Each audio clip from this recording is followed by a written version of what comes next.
किसी की मुस्कुराहटों पे हो निशान, किसी का दर्द मिल सके तो ले उधार, किसी के वास्ते हो तेरे दिल में प्यार, जीना इसी का नाम है।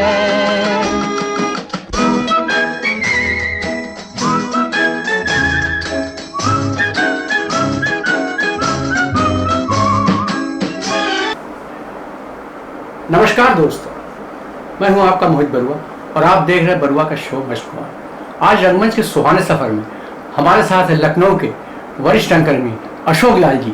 चलिए मिलाते हैं अशोक लाल जी से। नमस्कार अशोक लाल जी। नमस्कार सर। मैं आपसे ये जानना चाहता हूँ, आप कब से इस रंगमंच के क्षेत्र में आए हैं? सर, इस रंगमंच के क्षेत्र में मुझे सन 2000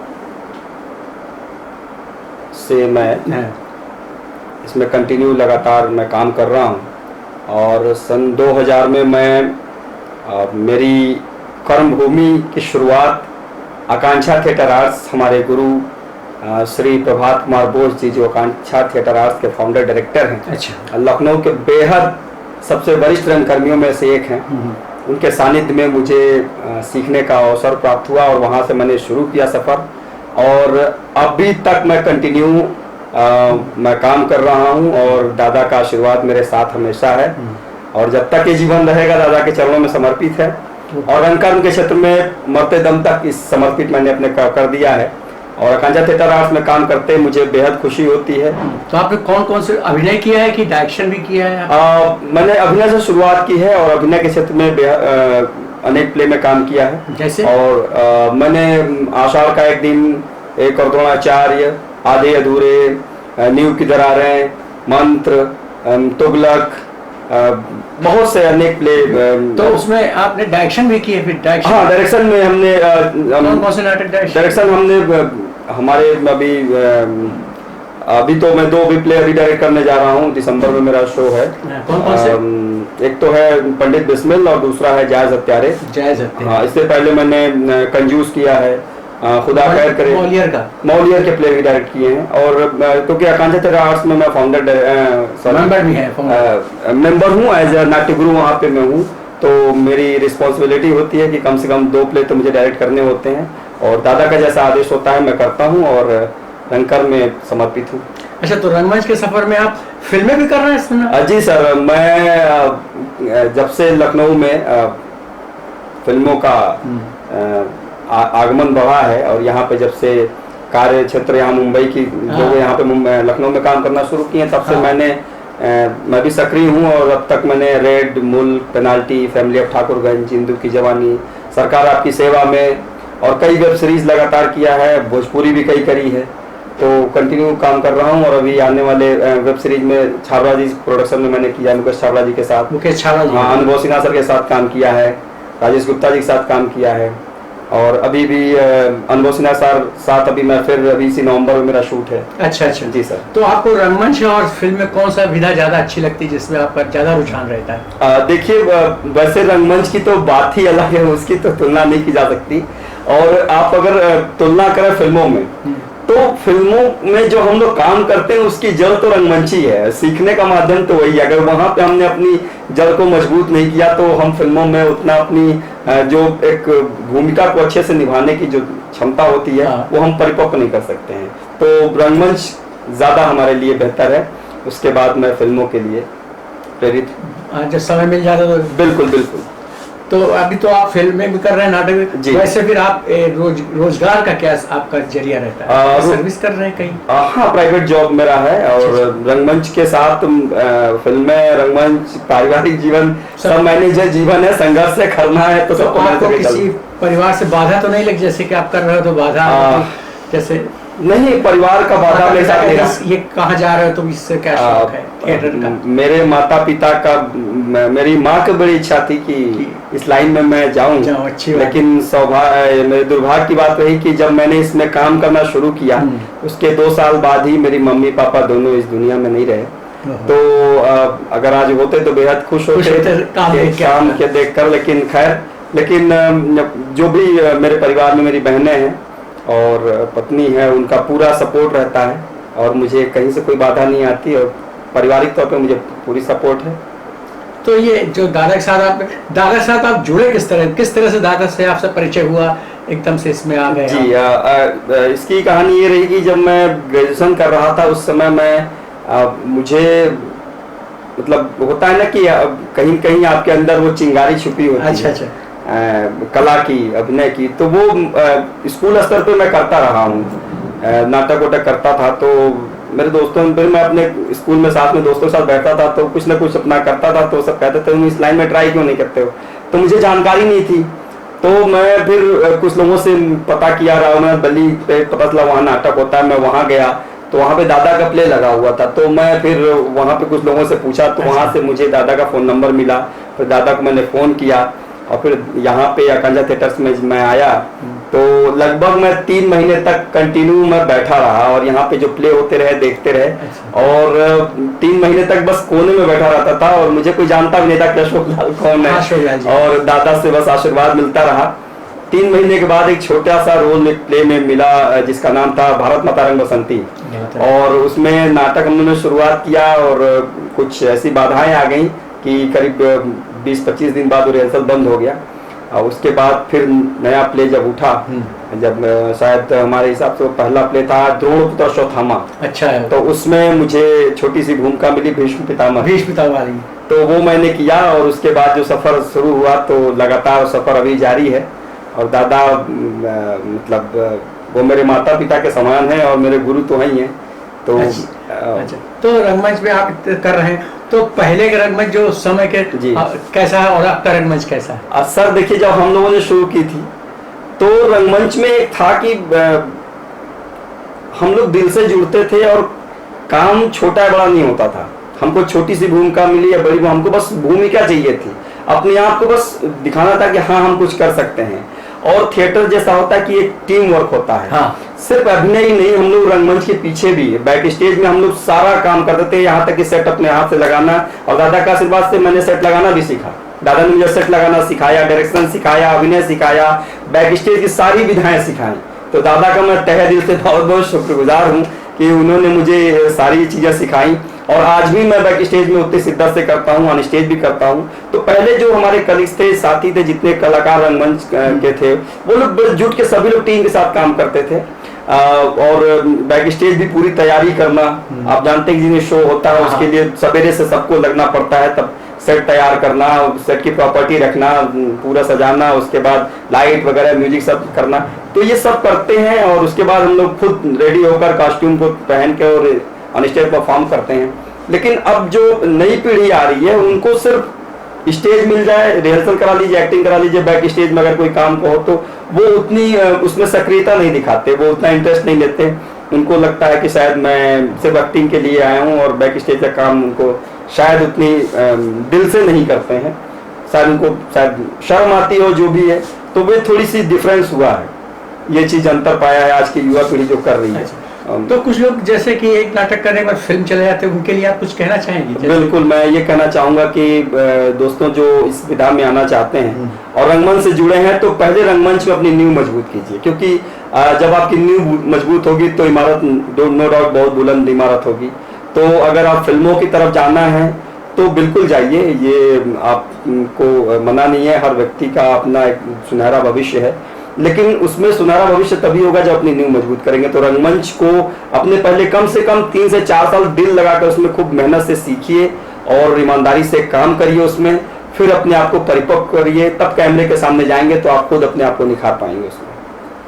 ये तो आपको बहुत अच्छी बात है। मगर आजकल लोग जो एक नाटक के बाद चले जाते हैं, तो हम चाहते हैं कुछ नाटक की कुछ, आपने तो वर्कशॉप करी आपने कभी? जी, वर्कशॉप मैंने इलेक्ट्रॉनिक मीडिया फिल्म प्रोडक्शन का पोस्ट ग्रेजुएशन डिप्लोमा किया लखनऊ यूनिवर्सिटी से, फर्स्ट बैच मेरा था। अच्छा, नहीं थिएटर का वर्कशॉप? थिएटर का वर्कशॉप किया है हम लोग, पुनीत सर से डायरेक्शन में भी हम लोग वर्कशॉप किए हैं, राजा अवस्थी सर के साथ भी काम किया है, सुरमोहन जी के साथ काम किया है। जी, यहाँ पे हम लोगों ने दादा हमारे संस्था में अनेक बाहर के तमाम डायरेक्टर्स को बुलाते हैं, लखनऊ के जितने वरिष्ठ कर्मी हैं उनको बुलाते हैं और यहाँ पे डायरेक्शन में उनको बुलाते हैं, उनके सानिध्य में हम लोग को काम करने का मौका मिलता है। जी, तो वही हम चाहते हैं कि कुछ कलाकारों को कुछ टिप्स दे दें थिएटर में कैसे जाना चाहिए और थिएटर करने से पहले क्या क्या सीखना चाहिए, उस चीज़ को थोड़ा सा बताएं। देखिए, थिएटर में जाने से पहले मैं ये कहता हूँ सबसे बड़ी ज़रूरत है कि व्यक्ति का डिसिप्लिन होना बेहद ज़रूरी है। अगर जिसके अंदर डिसिप्लिन नहीं है वो थिएटर नहीं कर सकता, क्योंकि आजकल डिसिप्लिन की बहुत कमी है। थिएटर को कुछ लोग मौज मस्ती का जरिया समझते हैं कि वहाँ जाएंगे एंजॉय करेंगे। तो मैं सबसे पहले यही कहता हूँ कि अगर डिसिप्लिन है, टाइम का बेहद पंक्चुअल होना पड़ेगा, क्योंकि जिस व्यक्ति ने टाइम की कदर नहीं, समय ने उनका कदर नहीं किया। तो डिसिप्लिन होना बहुत जरूरी है। थिएटर को डिसिप्लिन में रहिए, और रंगमंच हमारे देश की एक संस्कृति है, कला है, उसकी गरिमा को बनाए रखना बेहद जरूरी है।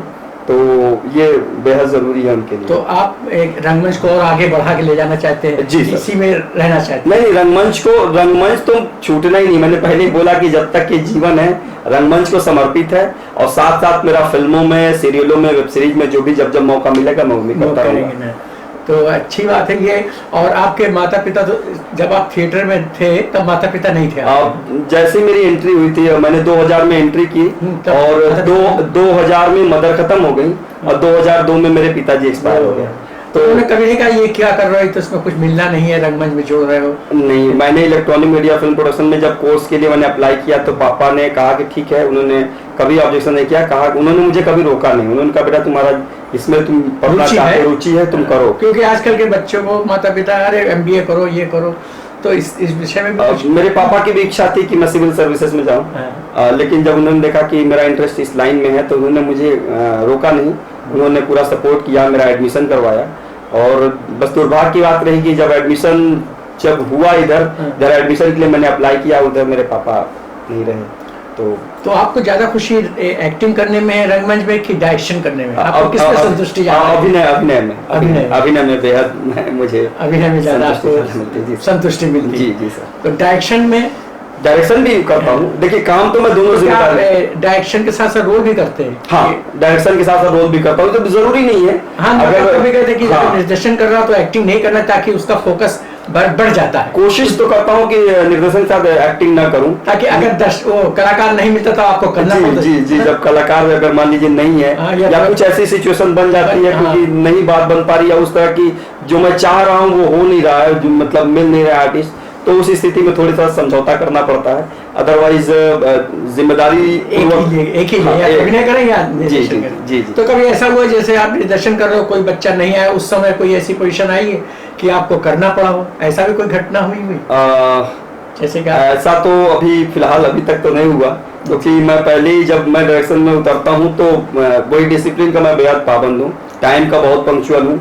अगर मैंने जो टाइम दिया उस टाइम पे सारे आर्टिस्ट मेरे आते हैं, और मैं खुद 5-10 मिनट पहले ही मैं पहुंचता हूं, क्योंकि मैं खुद डिसिप्लिन में नहीं रहूंगा तो मैं आर्टिस्टों को कैसे? बिल्कुल सही बात है। तो ऐसा तो नौबत अभी तक नहीं आया, और ईश्वर न करे ऐसी नौबत कभी आए। कभी ऐसी थिएटर करता कोई कलाकार अचानक कोई गंभीर एक्सीडेंट हो गया या कोई प्रॉब्लम हो गई, तो उस समय की दशा ये हो जाती है कि डायरेक्टर को सब याद रहता है, इसलिए वो निर्देशन खाली रखता है। एक्चुअली मैं जब साथ में मैं शुरू करता हूँ तो मेरे कुछ स्केयर में आर्टिस्ट होते हैं, तो प्रॉक्सी वगैरह कराता रहता हूँ उनसे।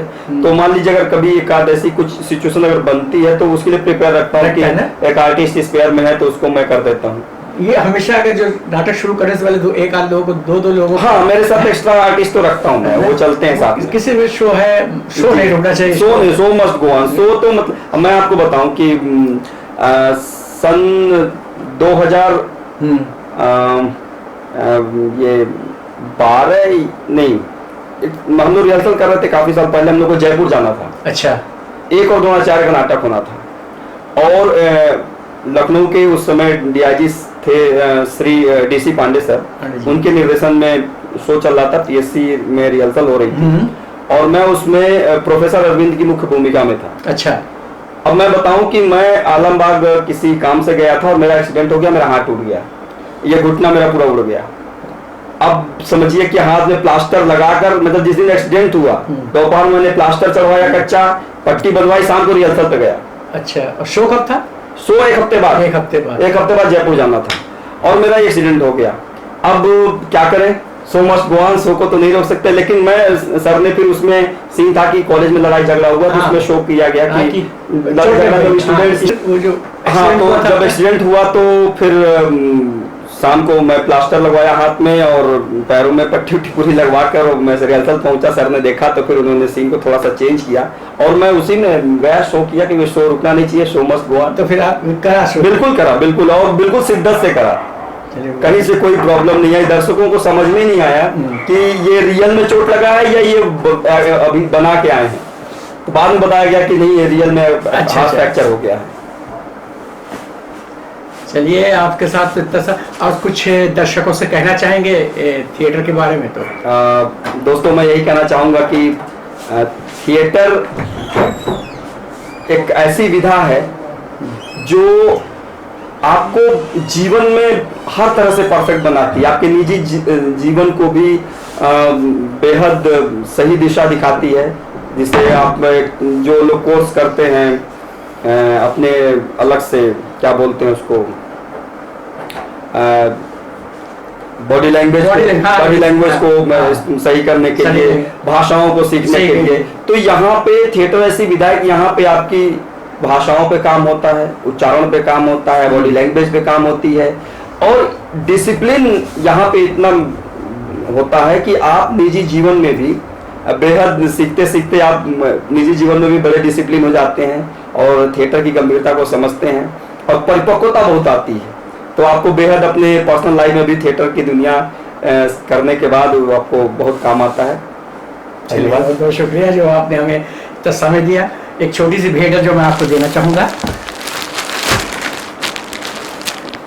बैठिए। चाहते हैं निशानी के तौर से हमारे शो मस्ट में। Thank you so much. धन्यवाद धन्यवाद, थैंक यू। और ये हमारी तरफ से डायरी लिखने के लिए thank you so much. Sir एक मोबाइल से फोन।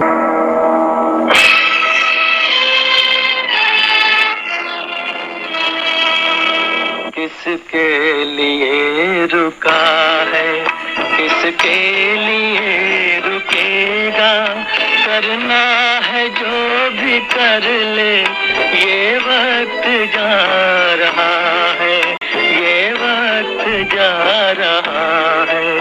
किसके लिए रुका है, किसके लिए रुकेगा, करना है जो भी कर ले, ये वक्त जा